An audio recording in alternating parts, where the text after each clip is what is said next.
All glory, laud, and honor. This is one of the oldest hymns of the church, dating back to 820. The hymn was not as we hear it today. For one, it would have been sung in Latin, Gloria laus et honor tibi sit, Rex Christe Redemptor. This would have been sung in chant and would resemble something of what you see here on your screen. If you visit the link below in this video, you can hear the chant as it's pictured and get an idea for what it may have sounded like in the medieval church. The chant text was written by Bishop Theodulf of Orleans while he was detained in Angers, France by the regime of Louis the Pious, who was the son and successor to Charlemagne. Theodulf was against Louis' ascension to the throne and was assumed to be part of a plot to aid an Italian rival to the throne, for which he was imprisoned. While it cannot be confirmed, a myth which dates to the 16th century goes that one day King Louis heard Theodulf singing the hymn which he had written on Palm Sunday, after which Louis was so inspired that he declared that the hymn should be sung every Palm Sunday thereafter. In the medieval church, they would actually reenact the story on Palm Sunday.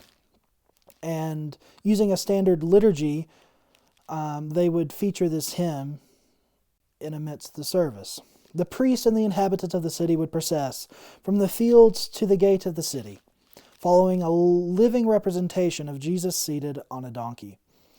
When they reached the city gates, a choir of children would sing this hymn, and the refrain was taken up by the crowd.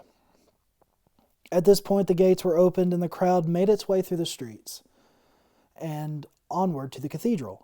Whether this legend is true, the text has become a staple throughout nearly every denomination and is sung predominantly each year on Palm Sunday. The melody as we know it now was composed in 1613 by Melchior Teschner. The tune, Fallet will ich dir geben, was originally composed for a German hymn by the same name, but was later paired with Theodulf's text and renamed Saint Theodulf, for which the tune is most commonly now named. The hymn has a few different harmonizations, but most commonly we hear William Monk's transcription. Bach also has his own variation, which is derived from his setting of the tune which he used in his St. John Passion.